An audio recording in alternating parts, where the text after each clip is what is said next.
We are massively fortunate this afternoon to have two people with extraordinary careers in the theatre.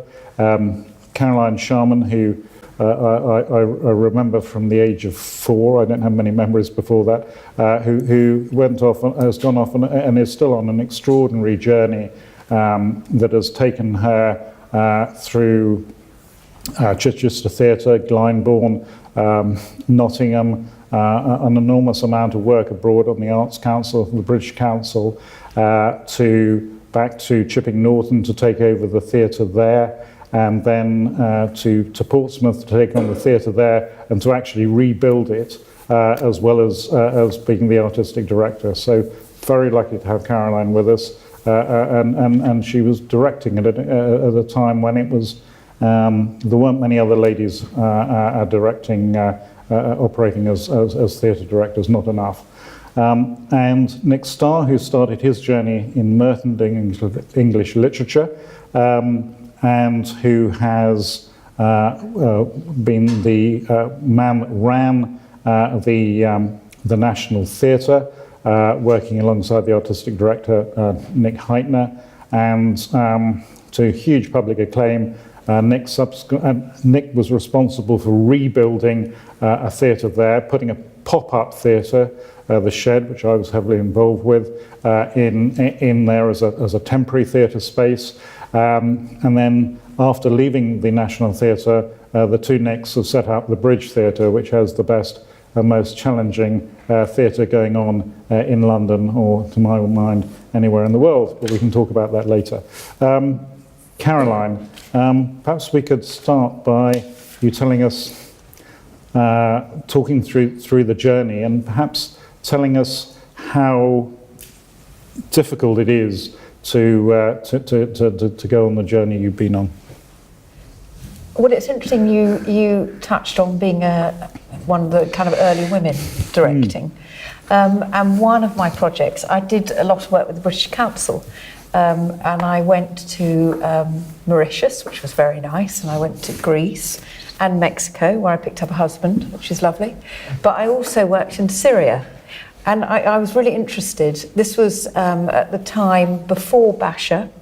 We're talking in the 1990s, so it's his father. And actually, while I was there, the son who should have taken over had a car accident. So that sort of was the time. But I was very interested that the British Council selected me to go and do that as a female director. And I think it was actually probably quite a smart move, because I took out a couple of actors, so a couple of opera singers. I took out a harpsichordist. The conductor was from Iraq. And all the orchestra were playing on Eastern instruments, and then we had a qanun and a harpsichord playing together, which was again a kind of really interesting kind of mix. I was directing in Arabic, only I don't speak Arabic, so I had an assistant who worked with me, who just happened to be the only person who spoke very good English and Arabic. So he suddenly became my assistant, and he was brilliant. And we did Dido and Aeneas.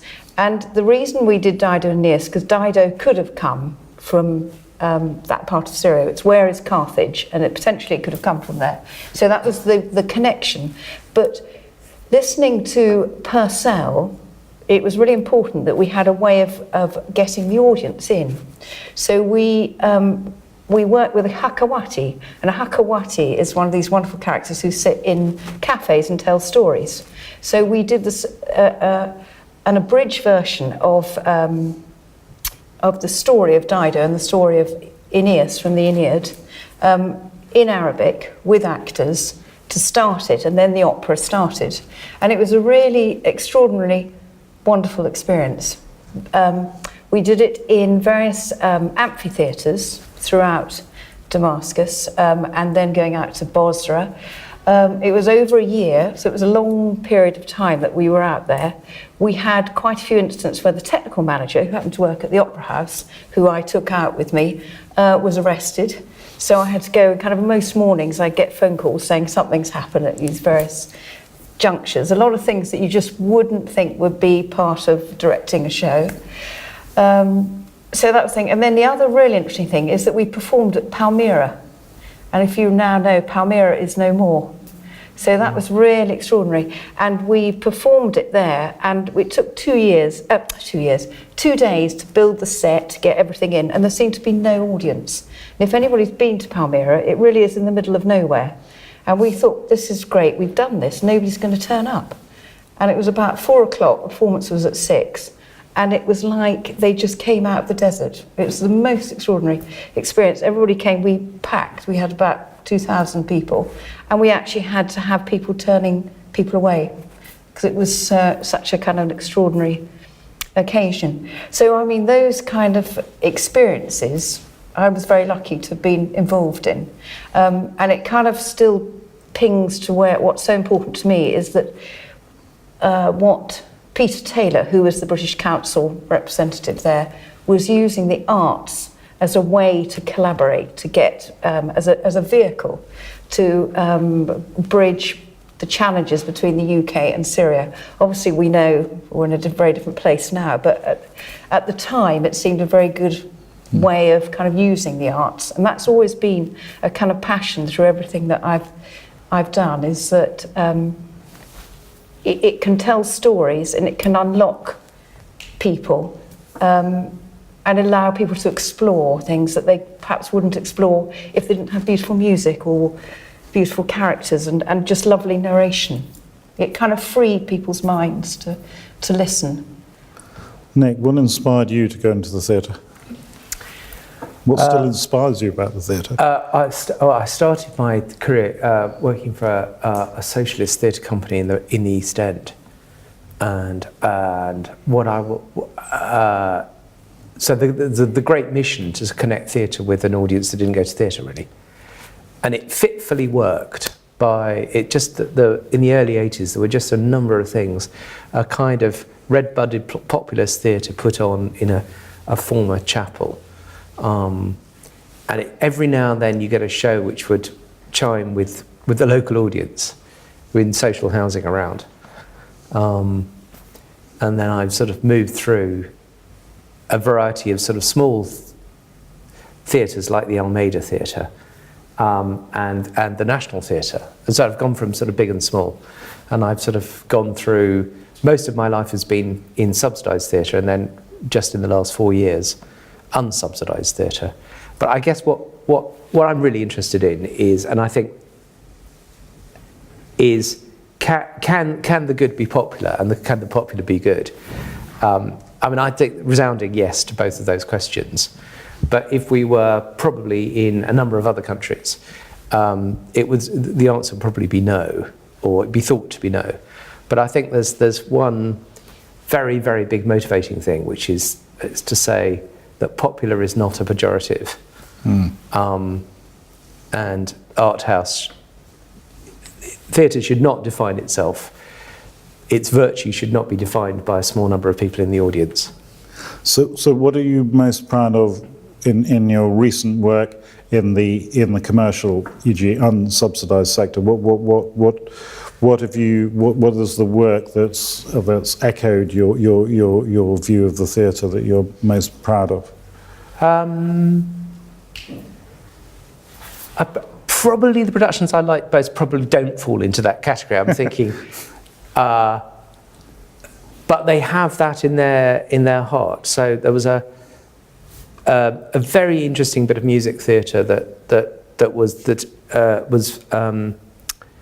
called London Road, which was a verbatim piece of theatre set to music, interviews with people in Ipswich after the murder of 5 prostitutes, and then that was put on the stage and then moved from the small theatre in the National to the big one. Brilliant production by Rufus Norris. And it was, I thought that was a brilliant fusion of a sort of high art form, because it wasn't a music, it was sort of music theatre. Adam Cork wrote the score. But a portrayal of the demotic on the stage I thought was really, that would probably be my top example. My other example would be, I thought Marianne Elliott's production of Mark Haddon's book, The Curious Incident, The Dog at the Night Time, Fantastic. Extraordinary. is a very good example of... Harry Potter is another good example, by the way, actually. Interesting, not nearly as good, but interesting that sort of sophisticated poor theatre, where you put in front of the audience the means, you show them how you're doing it. And then brilliant sound, brilliant lighting, brilliant craft, brilliant movement is incredibly popular. So I'd say that was a very good example, and that was very popular actually, because it ran a long time in the West End. It's now coming back, and it did an unusual thing, which is it made the leap to Broadway and ran on Broadway as a straight play on Broadway for 2 years without a star, which is like impossible. Yeah. So I'd say that was a beacon. I like that. That was good. Sort of the Starr was the book. Yeah. And the production. But I mean, it was the most extraordinary production. But whenever there's an adaptation, you have to ask the question, why do it? You know, why, by taking it into the theatre, what are you going to add? And I thought that Well, she added masses because the points of view. Yeah, exactly. It's a first-person narrative. Staging of it was extraordinary. Yeah. An almost impossible book, so that people said before. What else have you taken on, Caroline, that was an impossible challenge? What have you brought to life on stage? Well, you brought a theatre to life. I mean, when you inherited Portsmouth, the back wall was missing, and the theatre had to be rebuilt, and then you had to find an audience, and then you had to put plays on. But what brought them in? What was the first thing that brought in an audience in Portsmouth? Well, interesting enough, I was probably a bit cowardly because I put on Great Gatsby, because I thought there was something very glittery and important about. I needed lots of people to come in. I think we were just talking earlier that one of the challenges in Portsmouth is it nestles between Chichester and Southampton on the coast, and Chichester has a very big theatre audience. Portsmouth is still trying to create its theatre audience. It's actually a city with quite a lot of poverty. I was looking up the statistic that 24% of children are in poverty. That's quite a high percentage. Mm-hmm. So you haven't got your ready-made audience. And I suppose part of the reason of regenerating the new Theatre Royal was actually about creating a space where people could create. So actually you weren't going to import all the work from outside, but it was really important that the people of Portsmouth could have the aspiration to create their own work. So that doesn't really answer what did I bring onto the stage. Well, the Great Gatsby. I mean, interesting enough, recently, having now left the theatre, I've just been involved in a project about Mandela, because it's Nelson Mandela, it's 100 years since he would have been born. So we took onto the new Theatre Royal stage what we call the Mandela Project, which was a performance by all the local people. They were doing drumming, they were doing gumboot dancing, they were doing a lot of kind of African deliberate traditions. And we had one dance piece by a man called Dane Hurst, who had come from Port Elizabeth in South Africa, who actually dance got him out of, he was basically setting fire to tyres and kind of chucking them. And basically he was a kind of a troubled individual. Dance brought him away from that. Mandela funded him with Lady Sainsbury to come to the Ballet Rambert.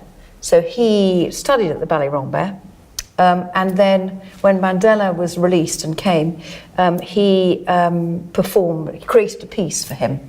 That piece we put on the stage at New Theatre Royal Portsmouth. So that was a kind of nice whole cycle. And we had a man called Chris Luby, who was his bodyguard, who actually acted for the first time because he wanted to act in this performance with Dane, because it was respecting Nelson Mandela. So I suppose that's it's not a play, but it's a happening in a theatre space that is really important, and it's the people of Portsmouth creating their own work with some great artists celebrating. But you've taken work out to South Africa, haven't you? No, not yet. Not yet. Not yet. I'd like to. I've become connected, very heavily connected with Dane, who has set up a company, right, which is called Moving Assembly, and he's taken work there, and I'm now on the board to kind of progress that, because his story is so important, and I think there's a really interesting connection with Portsmouth as well, that maybe he should be doing more. You know, there needs to be some really exciting creatives going to South Africa, and South Africa bringing it back.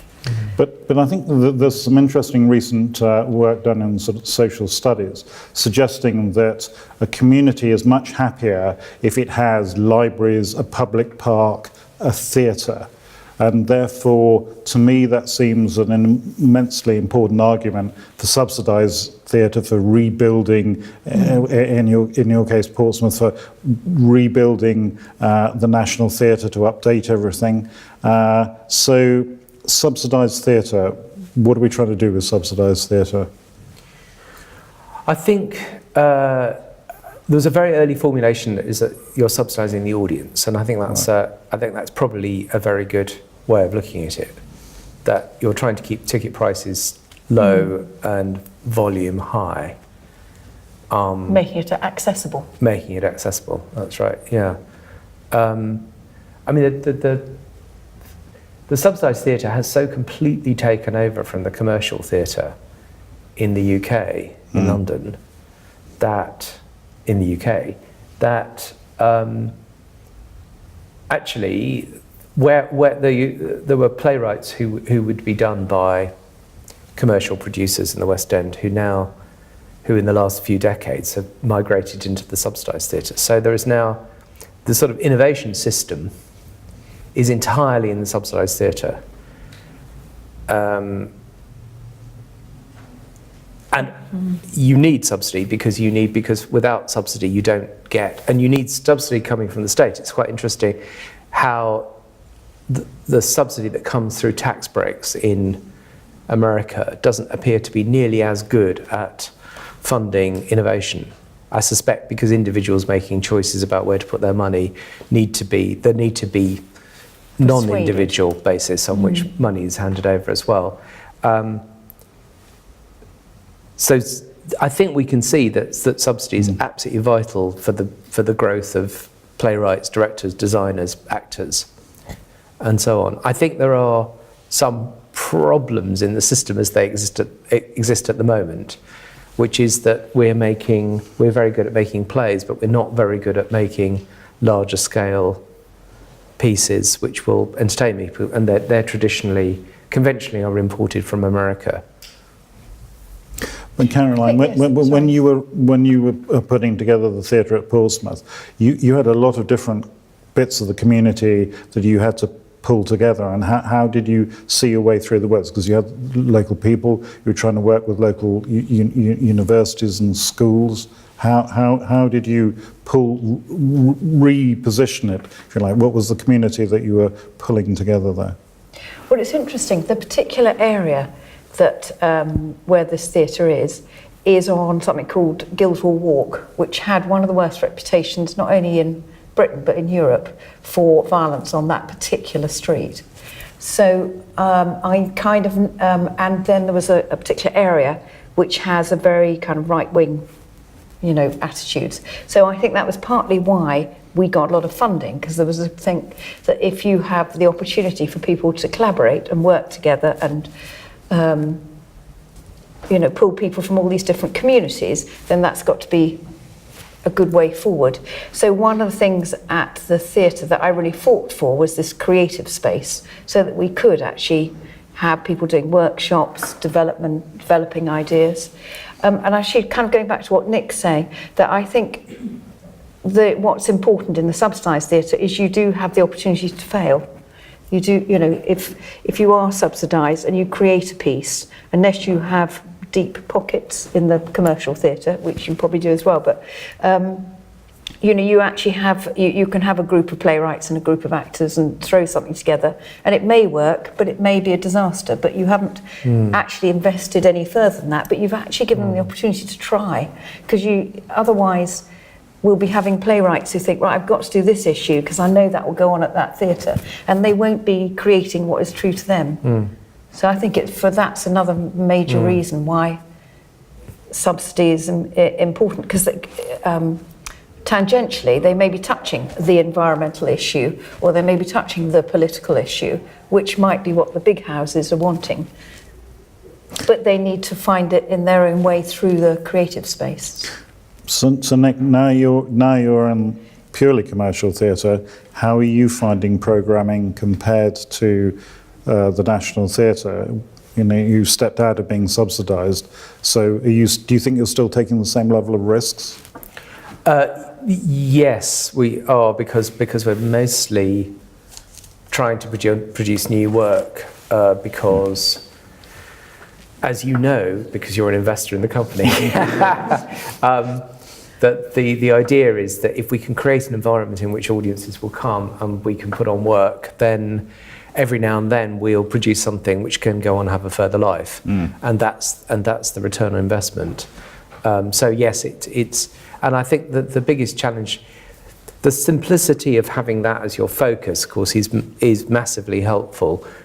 If you're running a big publicly funded institution, there are many agendas and criteria that one has to respond to, so that it's easier to have a single focus.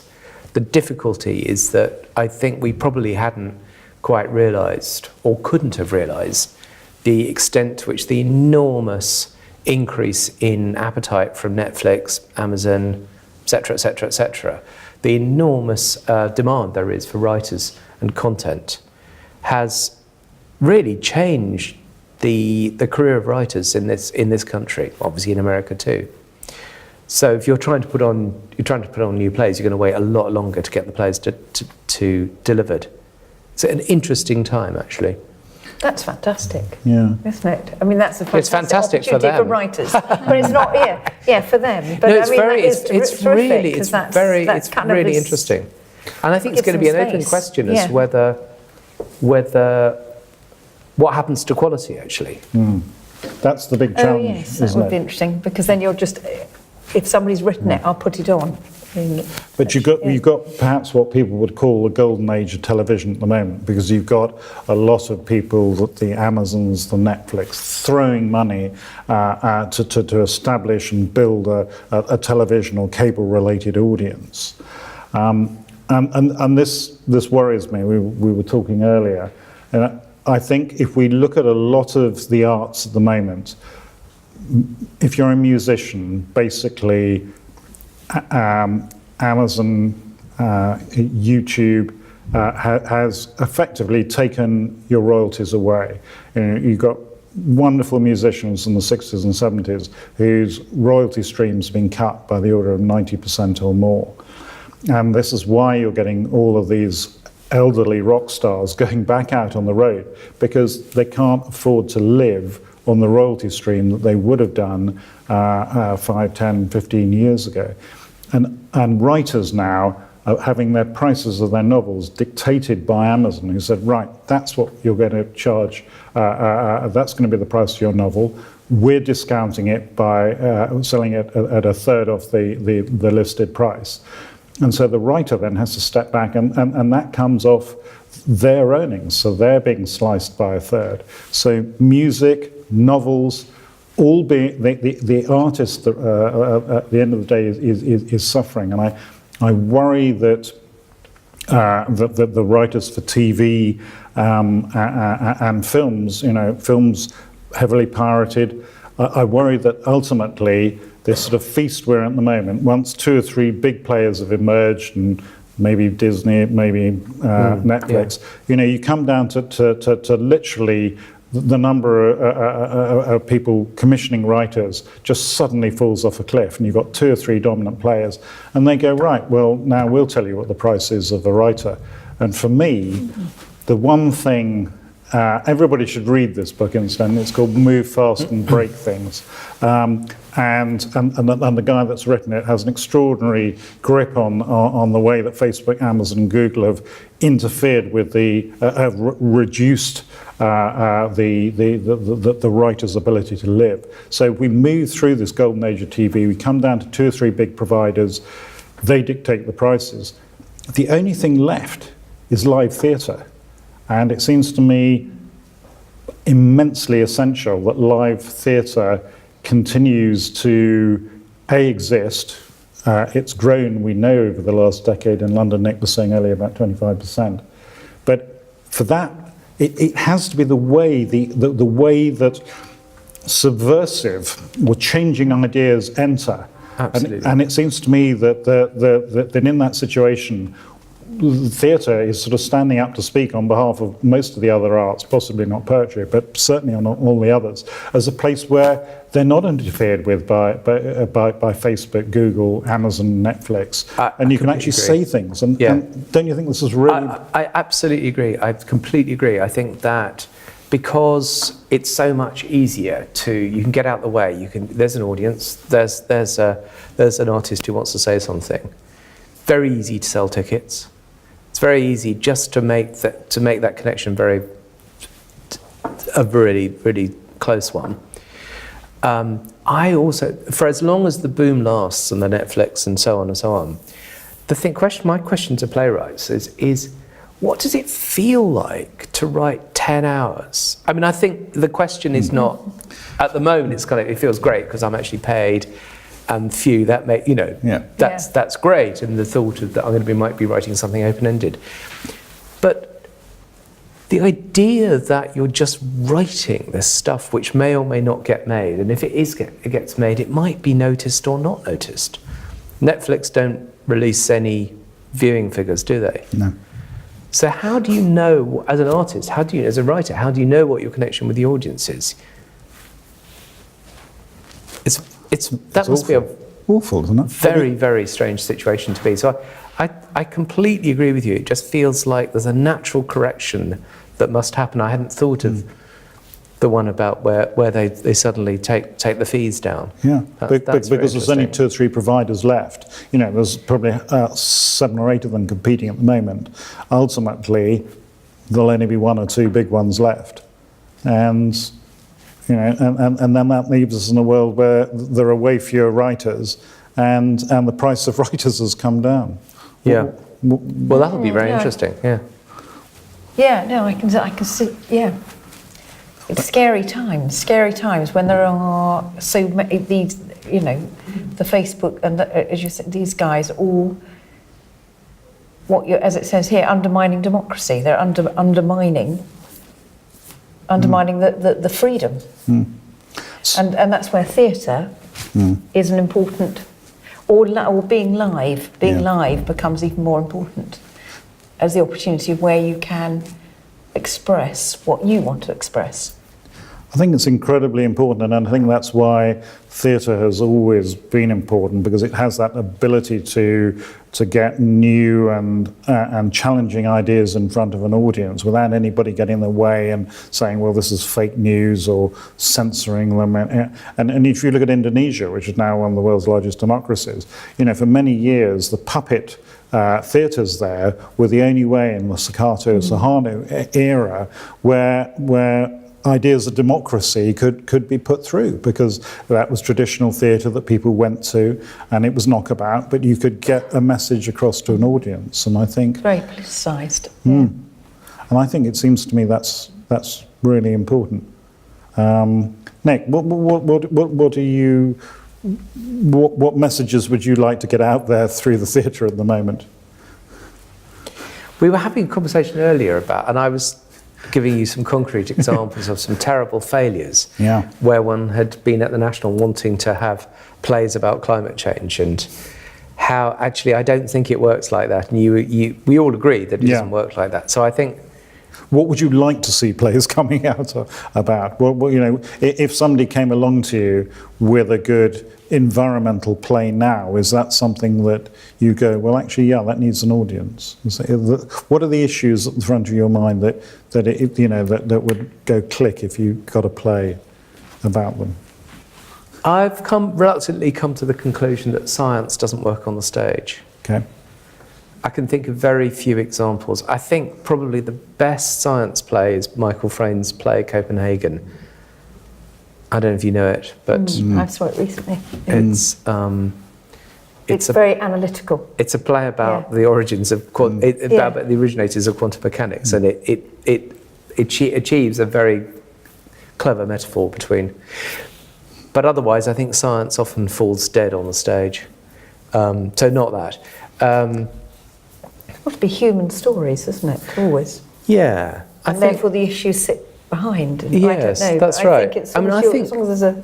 I think end of life is a big. I think we were talking about this earlier. I think the theatre's good at making you feel uncomfortable and not lecturing you, but just holding you for a couple of hours somewhere. So I think it's very good at taking things which are uncomfortable, which we find difficult to talk about. Well, two examples of recent work that you put on, the most recent Alan Bennett play, which is indeed about end of life, and the most recent Martin McDonagh play, which is, crikey, it's about offending everybody, isn't it? Yes. I think it's about colonialism as well. Colonialism, About Belgian Congo. Tangentially. Very clearly, very clearly in the cage. Right. Yeah. But I'd love to say, I think probably the theatre doesn't work by saying we want this message. I mean, that's taking you back to the radical socialist theatre of the 70s and 80s, really. But it's where you started. So it wasn't very good though. Okay. It was popular, but it wasn't. It could be popular, but nothing has endured. You've had an incredibly widely accoladed version of Julius Caesar that actually literally put the audience into the mob. That was a pretty political take on Julius Caesar. Yeah. Could you tell us about that? Yes, it really pointed its finger at it said. It's the liberal intelligentsia where it's going wrong here. It was provocative. It flirted with the idea that Julius Caesar was Trump, but only to the extent of giving him a long red tie. But other just moved on from that. There was some "Make Rome Great Again" hats floating around as well. There was a little bit of that, but it wasn't completely on the nose. But its provocative thing was it took 400 people who in the audience and implicated them in the action. Have you implicated people in the action in your time, Caroline? Not per se, no. I mean, more kind of got people up on stage so they're kind of part of it. And I suppose when I ran Theatre Chipping Norton, we used to do the panto, and the panto is the big event in that theatre. So the audience were very heavily involved, and might be implicated in terms of we'd all boo at them, and they're baddies or goodies. But I mean, not on a kind of political level like you. But I mean, no, certainly. I mean, in a funny kind of way, that's part of the charm of the pantomime, is the fact that everybody does get totally engaged, and you start from kind of age dot, and you go with Granny, and there is a whole kind of community involvement, which is wonderful. But that it's not challenging. That's a wonderful experience, a fun experience, and it's a great introduction to it. Yeah. But actually, having seen a very, very dark matter, which is Hans Christian Andersen. Yes, yeah. I was saying to Robin earlier that because we were doing panto, and I was looking at one or two of his stories, and I discovered the much darker side of him, which is about, with Cinderella, when they're trying on the shoe, that the ugly sisters actually cut their toes off in order to get in the shoe. Yes. And that was how it was initially written. Yeah. And I was thinking, do we put that in the panto? No, it's kind of not what you want to see. But, he had a very dark side that Martin took off into another whole journey. But absolutely. But do you think it said something about two things? You said something about free speech, because there were moments at which the audience felt extremely challenged, and most elements of the audience felt that they were sort of insulted at some stage during the evening. And do you think also it was saying something about artistic credibility, and that you had Charles Dickens and Hans Christian Andersen meeting together, and it turned out that both of their works were written by someone else who was sort of kept in a cage and fed just enough to churn out the work for them. I mean, that's a very extreme view of life, isn't it? It's really bizarre, but I mean, you can find that in Hans Christian Andersen. Yeah. It's not totally and Dickens, there's another whole side to Dickens, without a doubt, that sort of knows what he's writing about, but also his personal life. There's some interesting different elements. But I just think he took it to a very, very extreme viewpoint, and kind of placing in the cage, you're touching about the colonialism. I mean, that's almost placing it in its time rather than a comment on them. It's just the kind of Victorian, having that very much in your face is pretty major. Needs to be seen. Needs to be seen. Still on at the bridge. Yeah, go there. I mean, free speech in terms of the ability to literally almost single out and insult every most people likely to be in the audience, and that was brave stuff. So in a way, that is standing up for free speech, insulting all of your audience at some stage. Yeah, you always worry when somebody says, "Oh, that was brave." It turned out to be brave. But quite popular too, because Martin McDonagh has a big reputation, particularly after 3 Billboards Outside Ebbing, Missouri. Yeah, which is an extraordinary film. So it's a Jim brilliant Broadbent's film. kind of popular. So we'd had it on sale for about a year, so we built up a fairly healthy advance. And the reviews were completely split. Yeah.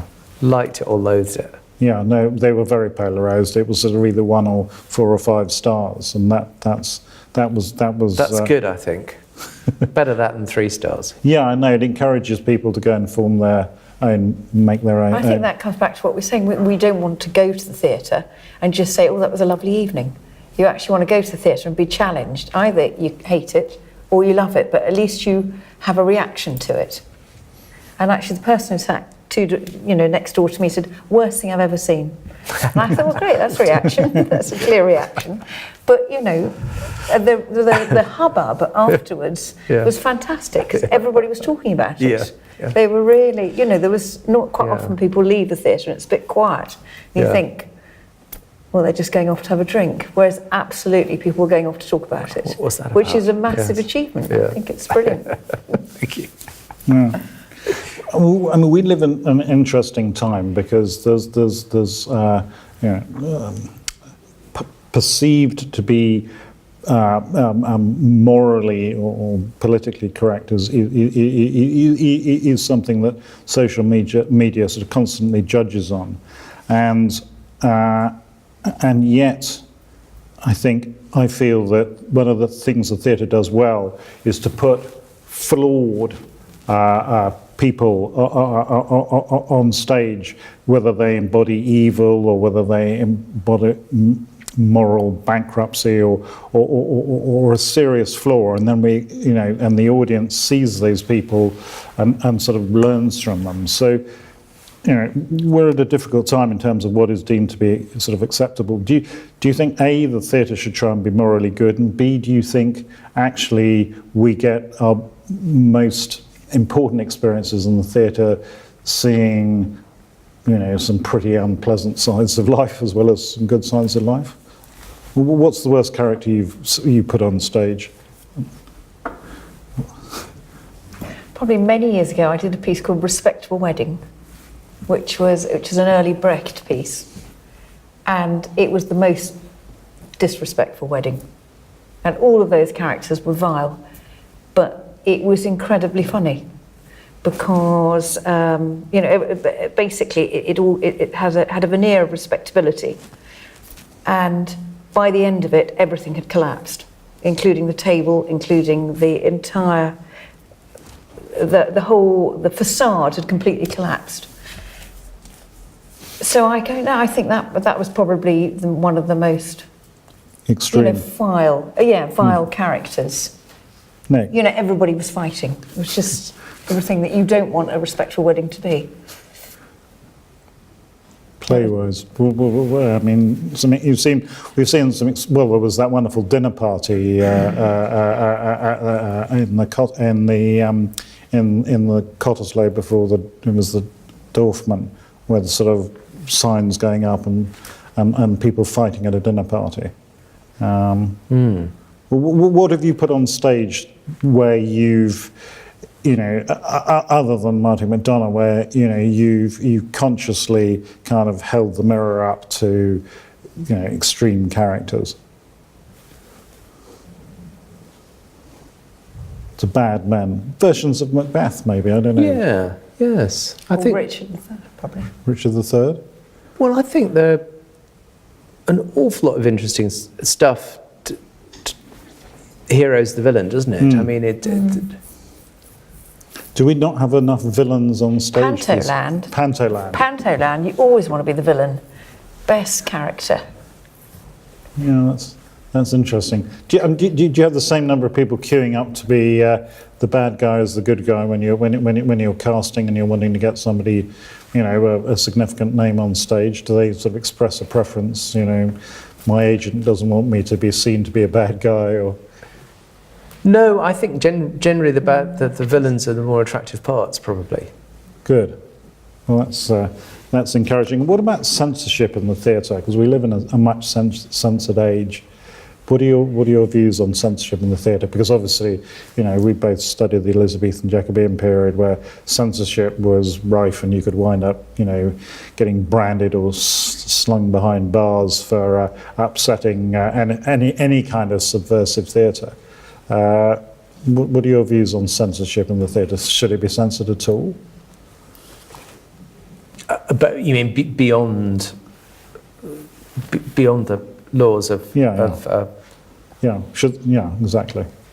I think probably self-censorship is is potentially a risk to want to be seen to be promoting social objectives. Can get in the way of, can have an effect upon the programming of theatres.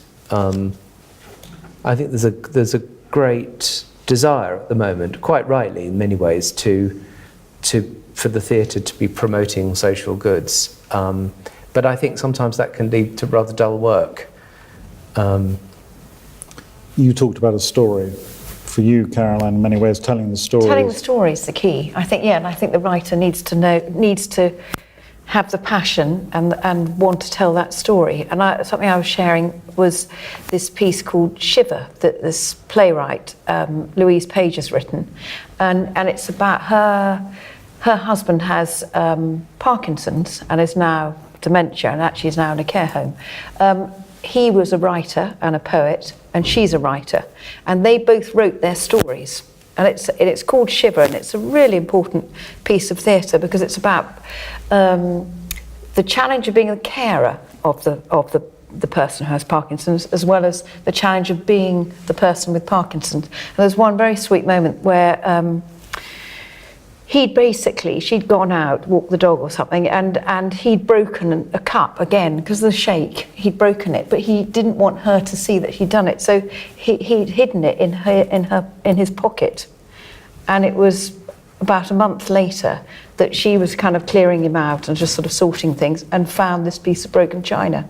And he'd never told because he just couldn't bear her to feel sorry for him, because he wanted to be respected for who he was, but he had Parkinson's. And those kind of things are really, really important pieces of theatre. And I thought it was incredibly brave and risky of her to write it. And when I read it, she sent it to me to read, I had to ring her up straight away and say, "Are you okay? I can't believe you've written this down. Is Chris all right?" Because it was so personal. It was an absolute slice of their lives. Oh, totally, totally. And I think that's sort of where, maybe it shouldn't be on the stage. I don't know, they shouldn't be revealing so much, but I think it's really important theatre. But isn't that in a way where theatre really affects us, where it hits us with something that echoes in our personal lives, and we get that sort of extraordinary connection. Not a message, but just a connection when we see something happening and we think, isn't that just ringingly sad that he can't tell her, that he's broken the cup and she has to find it out. I mean, it's very revealing, yeah. And actually that's where I think theatre has such an important role to play, because other couples who may be going through a similar experience will empathise with that instantly. Or there'll be a parallel with dementia. That's why I think you were saying end of life, that on stage is is a big issue Yes, that rattles through, I'm sure, all of our experiences. Yeah. You know, and it's very big decisions, and you have to go to Switzerland if you want to end your be days. euthanized, yeah. You know what I mean? Or there's been so many cases of that. Yes. That, There's a Swiss theatre maker actually who's now taking over theatre in Ghent, who makes work, formerly quite interesting work, often with young people.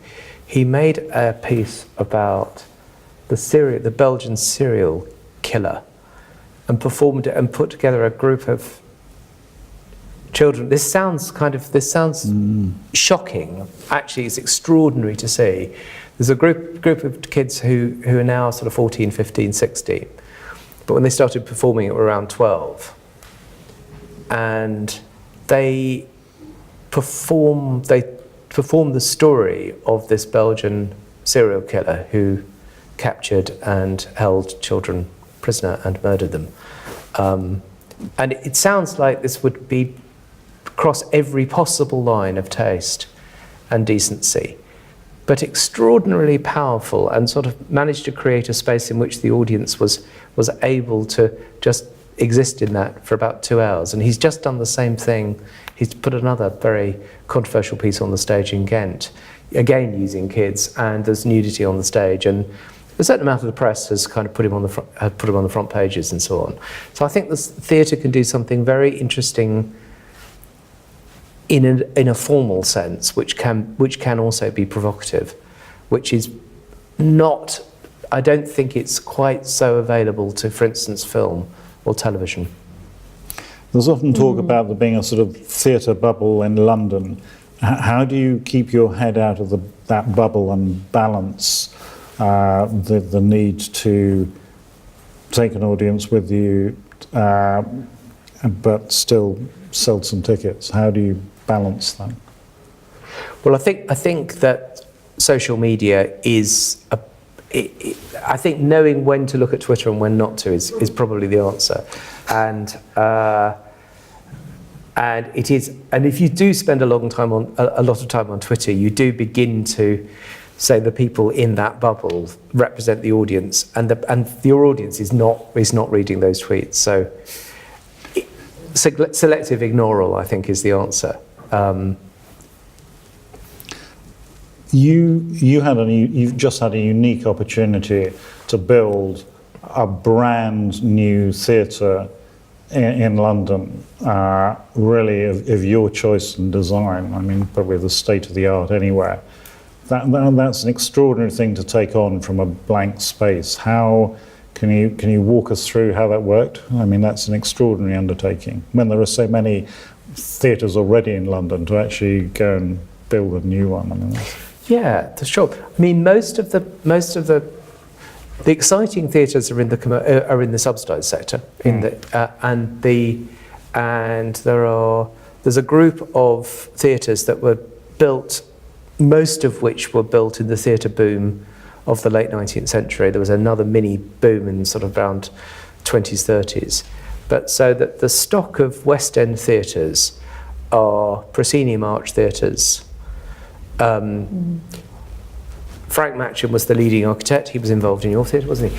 and Phipps. Yes. I had both, yeah. And the discovery of cantilevering in the mid-19th century had made it possible to stack audiences without columns. And that had been the big engineering amazing, advance, yeah. using steel. The actors sit behind the proscenium arch, but so to take several thousand years of theatre and then say that bit of it, that's what we're going to build theatres for, is effectively what happened. Not great for Shakespeare, not great for the Greeks, not great for contemporary writers who would like to write more flexibly, would like to have the audience and the actors in a different relationship. All those experiments that went on during the 20th century when people were finding different theatre forms. That's not available to see, beautiful though they are, but highly stratified as to height and class and everything else.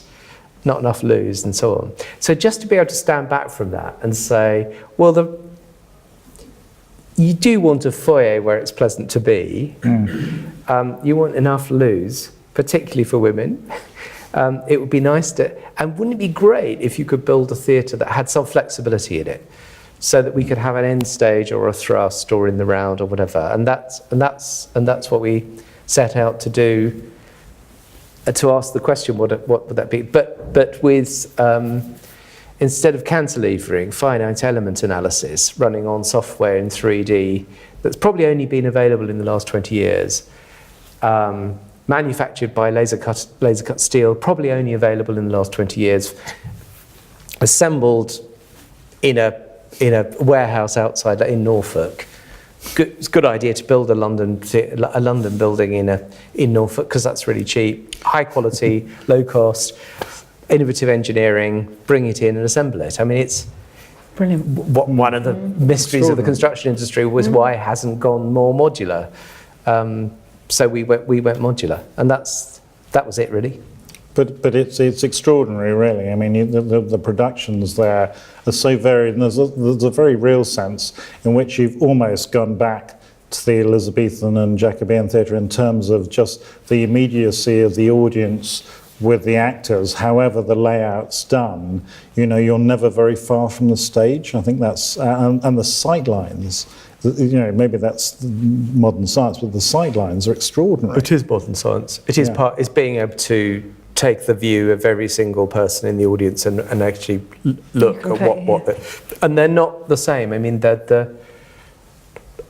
when the National Theatre was designed, there was a very, very strong, rightfully, there was the idea that you could perfect things by design, and probably not enough realisation that you have to make trade-offs.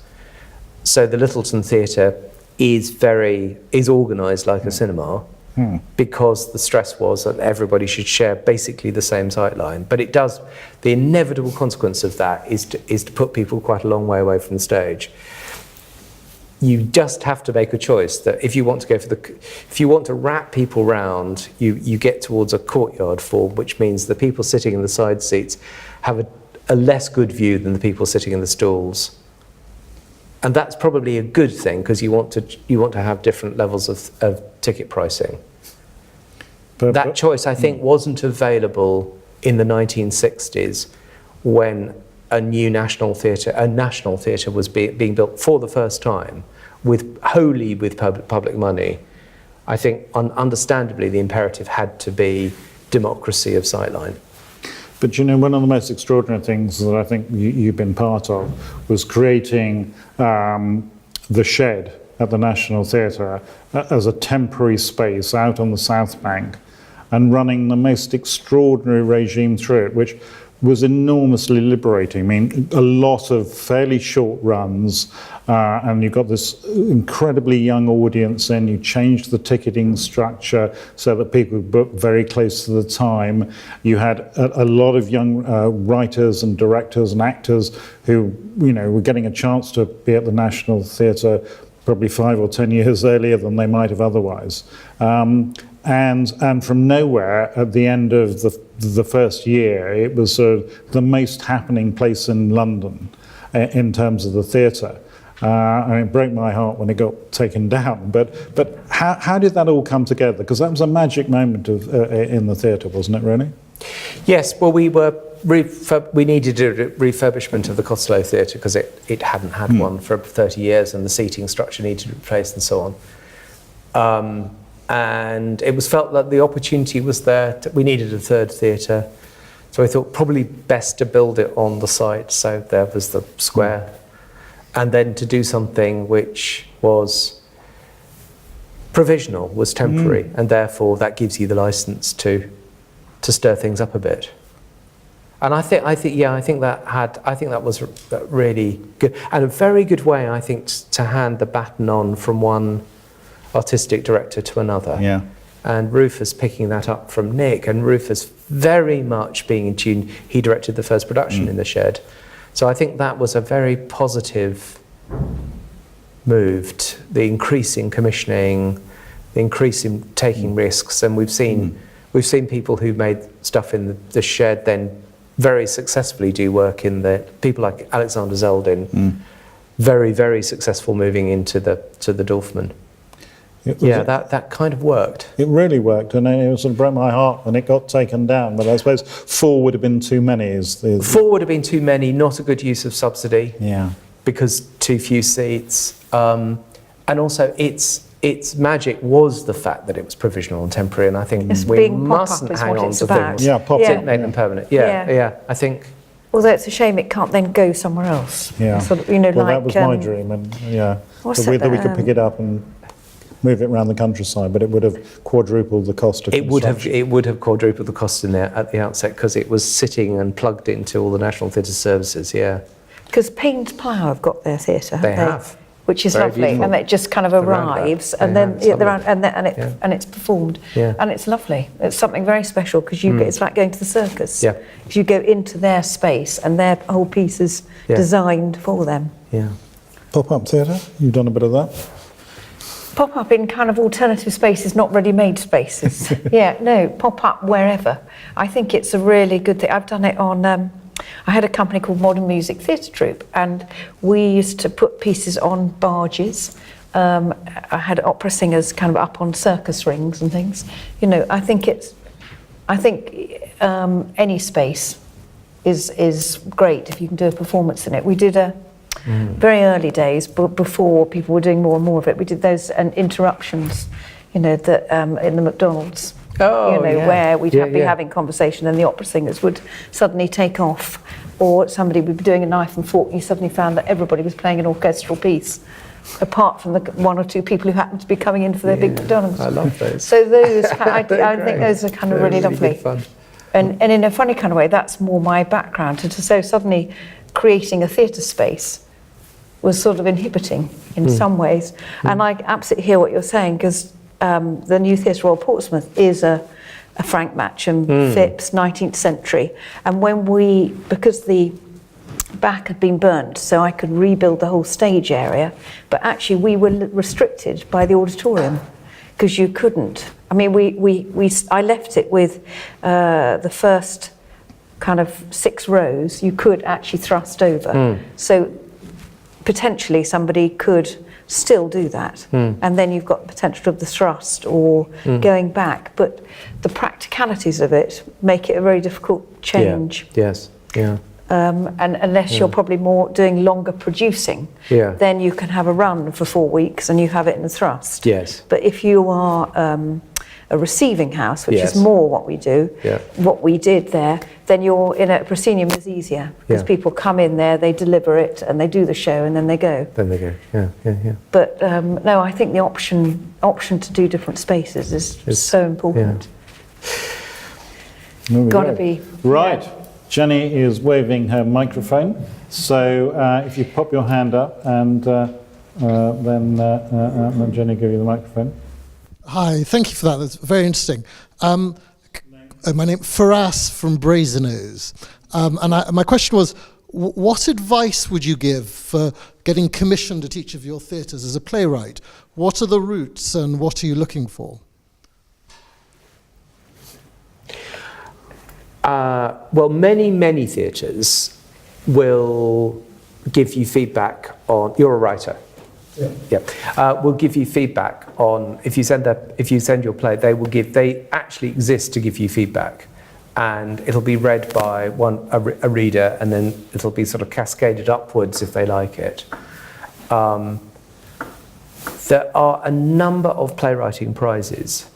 There is actually quite a detailed. There's quite a detailed and a nuanced new playwriting structure that exists, particularly in London, which if you research it, you'll be able to find how to be submitting your plays in for competitions.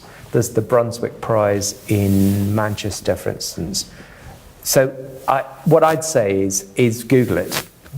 Go and find the prizes, go and find who's looking for what, because they exist. And there is a really well-developed group of literary managers and literary assistants who are just hoping that your play is brilliant and that they can take it to the artistic director, it'll go on the stage.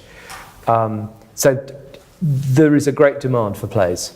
And I was saying particularly sort of like the Royal Court and Payne's Plough are particular companies that are very driven, aren't they, by... They are new They are writing, kind of the new writing is and out they there. will- That is why they exist. Yeah. So those would be two obvious ones, but I think it's putting it out there, isn't it? Yeah. Yes, but and I'd it's- say don't send your play cold to us, because we're a 900-seat theatre. So if we haven't heard of you, there is a chance that your play is brilliant, but how come somebody else hasn't already spotted how brilliant you are and that you haven't been developed in some way? How many scripts, when you were at the National Theatre, how many are sort of Unsolicited scripts? arrive in a typical year? About 500 or so. Yeah. But that's still a good forum, isn't it? There's still enough of a network within the National Theatre. I think that it's vanishingly improbable that an unsolicited script arrives in a theatre and it gets done. I mean, those stories exist. And Martin McDonagh, he probably wasn't. I don't know how he linked up with Druid.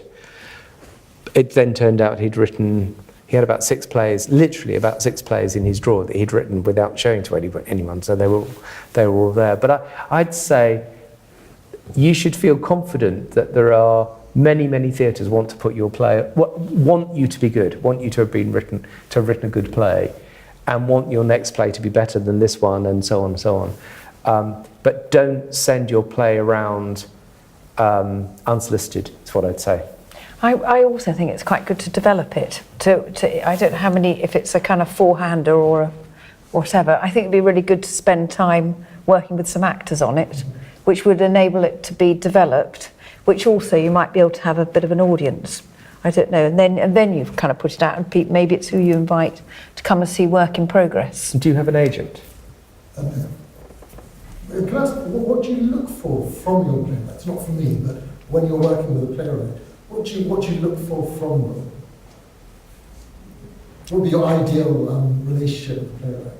I think it's just, well, personally, I would just, if I read it and I got excited by it, you just sort of know. I don't really know what I'm not.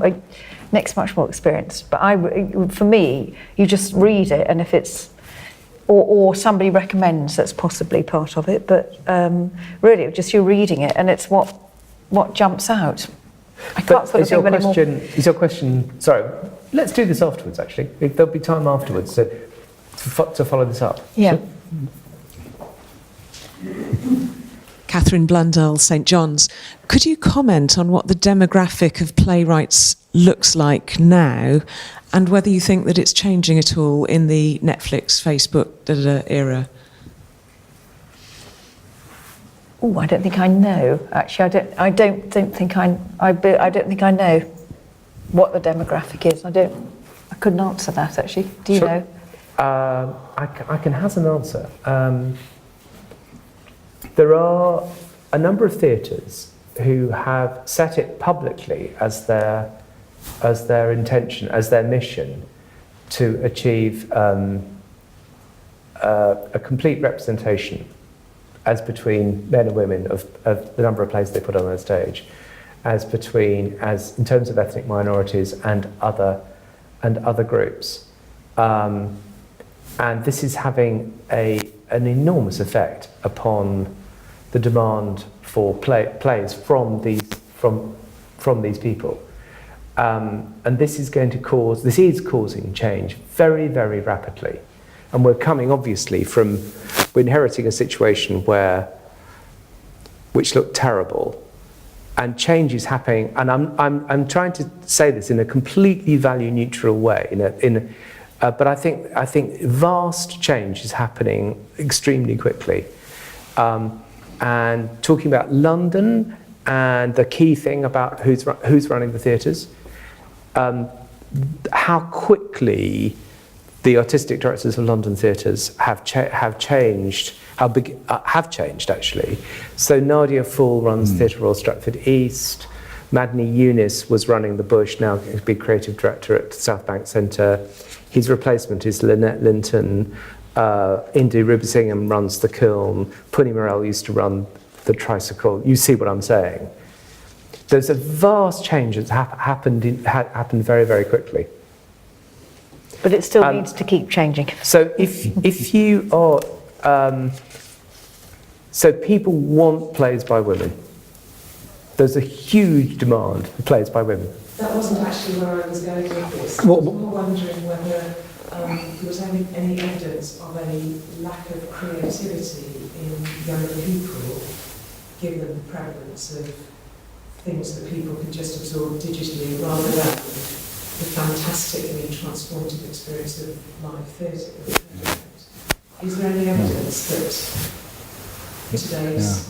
So are they being less creative? Yeah, I mean, are the plays coming through? Are they off designing games? You know, are the people that want to find an audience now designing video games rather than going to the theatre? I mean, or just playing them and not even being creative? No, I don't think there's any evidence at all, actually. But I haven't done a study, and I can't think if I know of a study. Do you fear that might be? I merely asked the question. interesting. I would be surprised that it doesn't have an impact. You know, it maybe not so sort of specifically as that, but it does concern me a great deal that the arts has quietly been kind of cut out at school level, you know, and it's being diminished in terms of its significance. And therefore opportunities, the kind of creative energy, the kind of ability to collaborate and all those kind of wonderful things that come from the arts are not being encouraged. So I wonder whether we're not there yet to see what's coming out, because it's only, you know, it's only relatively in the last 5 years probably where, you know, it's seen as, I can't mention his name, but ever since the Mickey Mouse subject word was kind of brought in, you know, I'm sure that will be having an impact. It worries me a great deal, you know, and particularly as we have one of the greatest things we have in Britain is the creative industries. I mean, we're an extraordinarily active, exciting, entrepreneurial country, and it's a concern that it's not going to be coming right from the bottom up. So I think that's something that needs to be addressed and encouraged so that the opportunities do come through. Do you need an Olympics of playwriting? Great idea. I think it's originally handwriting as well. There we go. And architecture. Yeah, we've seen Olympics in creative arts before and in painting. There were painting Olympics probably merely 70 or 80 years ago. So you know, maybe that's... Would that encourage investment? It's kind of where you're coming from, and you know, because look at the money that went into the Olympics. Yeah, absolutely. As opposed to go back into schools. Yes. I meant to go in at grassroots level, isn't it? I mean, it's probably a bit late for Japan, but they have a powerful tradition of theatre there. So I don't think there's a problem. No, okay. In terms of quantity, I don't think there's a problem. I think it's when it starts seeping through. I think that's the point. It's not kind I think of there may be not, a class problem. Maybe, but I just wonder if you're a really bright, creative writer and you think, you know what, I can make a lot of money very quickly by designing a game. I mean, you know, down in Silicon Valley, the rock stars these days are people that have already had one successful game, and these guys are wooed, and they can have whatever they want, they can write wherever they want. I mean, a successful game now dwarfs film. I mean, more money is invested in games in America, in the gaming industry in America, than in TV and film put together. And putting a successful game out there costs around about $100 million starting point. So you've got 40 software engineers going to have to work on something for a year. So I do worry that you know, and the people that make it in that space make insane amounts of money. I do worry that, you know, that there might be the old Shakespeare or Marlowe that thinks, I'll have a quick hit. Well, the I think people I know sorry, who... Sorry. Well, I was going back to your thing about you know, a class thing. That it's the you're not giving them the opportunity. That you know, there are certain schools where arts will still be carried out, but there are a lot of you're limiting the opportunity for those who don't have the opportunity to have arts and drama and dance and all those kind of creative things, because they're not in bed because mum isn't going to take them to the panto or whatever it is. So that's the bit that is where you're going to have the drop off, because you will only have people who are enabled, whereas the schools, because it's been cut out, are not having that collaborative opportunity.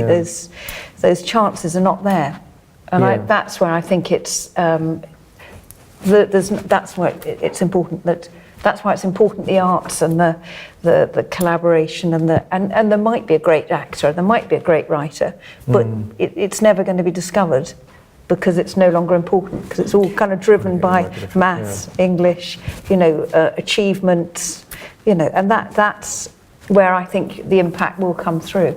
And I think that's quite interesting about having Olympics. It's almost, it's very difficult to demonstrate because it's such a long journey till the playwright arrives.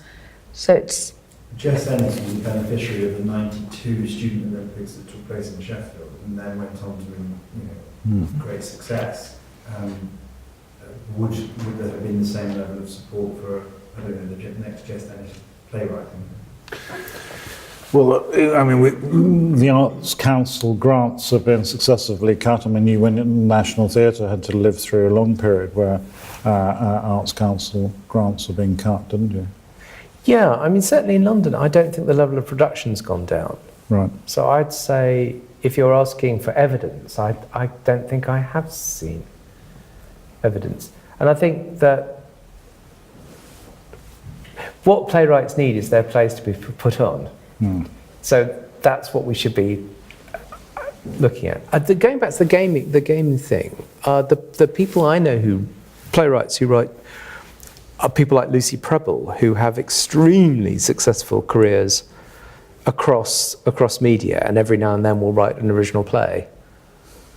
And I think the gaming thing is a helpful part of her income mix rather than the thing. I think a playwright is not going to just do that. I think if they've got a play in them, they're going to want to write it. They'd have done copywriting in the old days, is what you're saying. That in the old days, playwrights would have found other ways of selling their words. Copyright. Yes, Jez Butterworth has the most extraordinary, diverse career, because I think he's probably doing makeovers on screenplays as well as writing Bond, as well as writing every now and then brilliant original plays. So I think that is probably okay. I don't think that's necessarily a threat. No, and I would say probably in our time, when I was starting out directing, I was with Doyley Cart forever as an assistant director, because that paid for me to go and do some really interesting directing at the King's Head, because I couldn't afford it. So it's a sort of similar thing. You've got to have the two kind of running in parallel. I think naturally when you're starting out as your playwright. And just 15 years ago, there was a group of playwrights who formed a lobby to try and convince people to put on big plays, and they felt that if they wanted, and by big play that would be more than 8 actors. Cast, yeah. So that's not huge. Those people don't need to campaign anymore. It changed incredibly quickly. And they're sort of household names, and they've got careers that are spanning the theatre, and so things have got curiously better, actually, in many ways. Well, that's good. Good news. Merlin Vulture, Lady Margaret Hall. So it seems like we're living through quite a glorious era of theatre spaces, thanks in many places to the architects Howard Tompkins, right?